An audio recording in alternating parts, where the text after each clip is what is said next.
Ang palabas na ito ay aking isinagawa upang madagdagan ang ating kaalaman sa paggawa. Si Santa Claus ay may sakit, hindi na makapagsayaw, hindi na rin tumutugtog. Bakit? Nahulog kasi. Tunghayan kung paano magagamot si Santa Claus.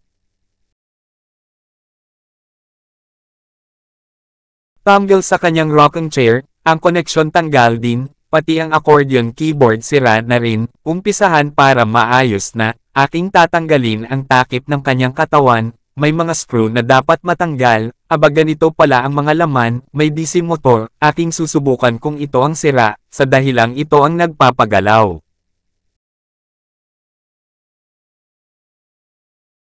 Ginamitan ko ng tester para sa resistance measurement, ngunit walang response, ito na ang sira, ito'y may 4.5 volts na DC motor. Buti na lang may existing akong strap motor na galing sa printer at ito'y aking gagamiting for replacement. Ito'y may 4.5 volts DC motor, at ito'y tulong upang mas agawa ang pagpalit ng sirang motor.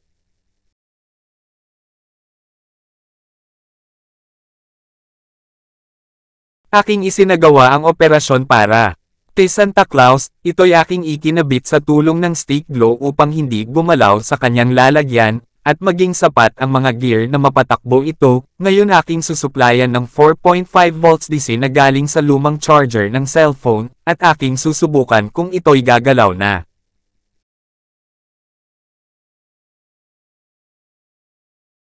Sundan at malaman kung ito'y gagalaw na. Ang 4.5 volts DC nito ay katumbas ng tatlong 1.5 DC volts battery at may kabuuang 4.5 volts DC na tinatawag. Ang cellphone charger ay may katumbas na 4.5 volts DC at ito'y gagana kahit ilang oras nakababad si Santa Claus, makapit na matapos.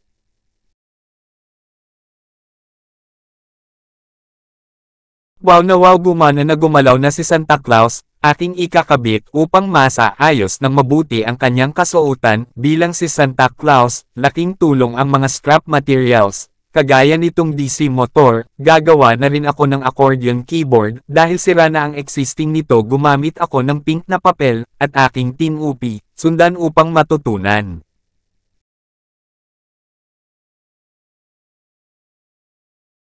Pagkatapos sa aking isinagawa, aking ididikit upang maging accordion keyboard ni Santa Claus. Wow, bagong keyboard, sana tumutugtog na maganda sa paningin dahil sa kulay nito.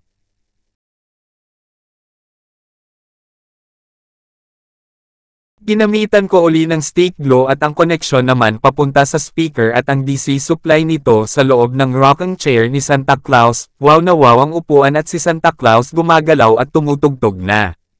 Aking tinatapos ang aking isinagawa. Ito po si Nonoy Rivera ng Watch and Learn. Nakita ko na. Salamat po.